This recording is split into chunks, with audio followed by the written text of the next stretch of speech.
Urukiko rwa buri mwaka urwa Buturo Sacco rwejumirwa delegates bona kandi urubiri rwo mu 2018 mu rukiko RDC wa Bushenyi imingabirano wajwekire minister w'enshonga zo munda yihanga General Kahinda Otafire nko mugenyi mukuru gwashabira abantu okujwafukiraho kubikira nyensya. Buturo Sacco nemwe omuzuru kwendegeza ninga shezuru promotinga financial inclusion, kandi financial inclusion is pillar number 3 on PDM. Therefore bana bashashura mwana mbahaka sente kuri mu government numbano mutwongera mwamani. Buturo Sacco, you have empowered the population to access affordable loans. For the last 1.5 years I have been around, I am a living testimony.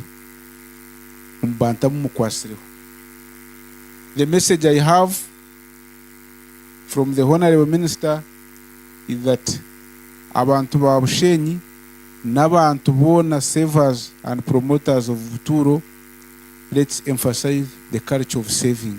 Obanonda ku saving irasumu, obanonda kuzireta, but we must have a culture of savings and credit. Banza wa savinga. And to save calls for okukora. We must work. You cannot only save, toka saving each team. So we must enhance the culture of saving, the culture of financial literacy.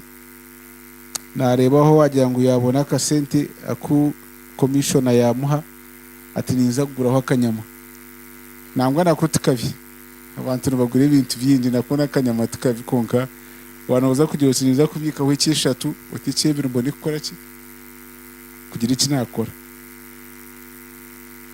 Buturo, I want to congratulate you for digital transformation and innovation. Ayinko basa kushitamu mu kitanda bantera ho kashara nkemerera nkagiriza na saving account yanjye nti mukire ntagire nyakabirizi kandi kareba nguzazaho. That is the way to go. I will have saved time and I will have promoted the culture of promoting information technology and also digital transformation, which is the way to go. This is a clear testimony that this institution is stable. Buturo is stable. Otherwise, kwe kubetari stable, tutwakubye twakivingire byone bwareba. Members twakubye barugera billion 5 bakabika billion 9. Tutwakubye turi kurutingire members 13. Tutwakubye twongira amagoba go mwako gwenyuma 1 billion. So this is a clear testimony that Buturo Sacco is stable. And even the smooth and peaceful transition. Kujirangu Buturo, we are not in the deficit of leaders. You serve, you retire honorably. Nchokurebera tuwagenda chairman umsya na timu ye peacefully transition wararukurwana nyenda kusima commissioner wa cooperatives uriyo mbantu ababanza umwene batwara reports ubundi bakubiha ngo Buturo shana barwanda mu nkiko mbone twara abantu kubakikaje urukiko kurwagendaje. Buturo in a philosophy in a culture yayo, which you board members and members, which you must contribute. When a mushemi yokwega mukamanyoko bintu birukugenda. I can tell you now, Buturo is among the strongest, fastest growing circles in the country.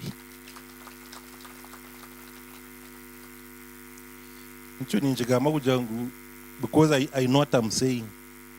Whatever figures zanyu,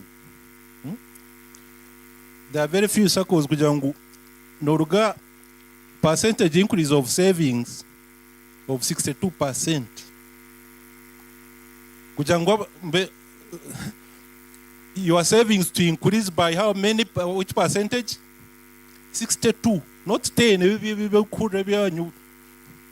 were PDM 62.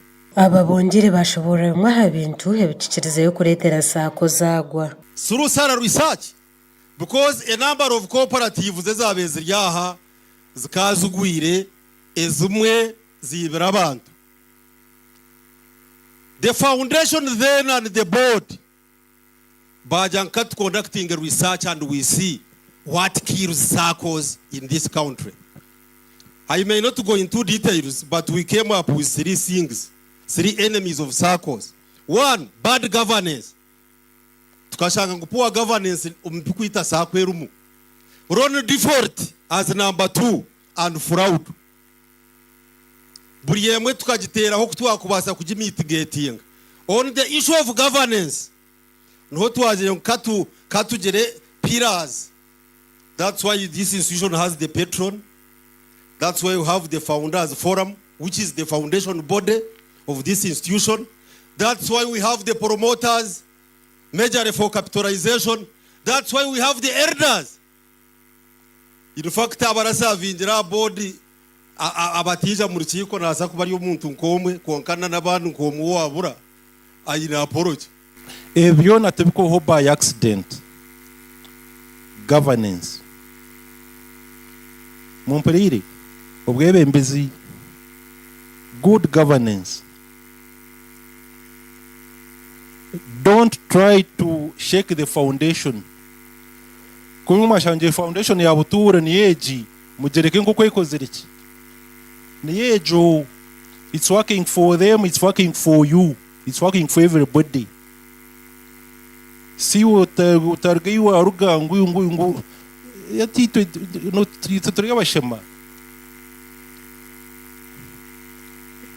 We can identify where a risk can be, and we can easily identify it. Amakat gafa gitwa banyinago. Banyina buturo bariya. Konka board na management ejiriya. Chief guest university secretary is your board chairperson, Valley University of Science and Technology. Therefore, you have the right person.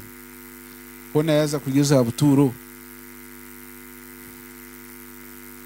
is a Valley University zibaza chiro ninga zibaza hwiro, and we can see it is progressing day in and day out. So you have the right staff.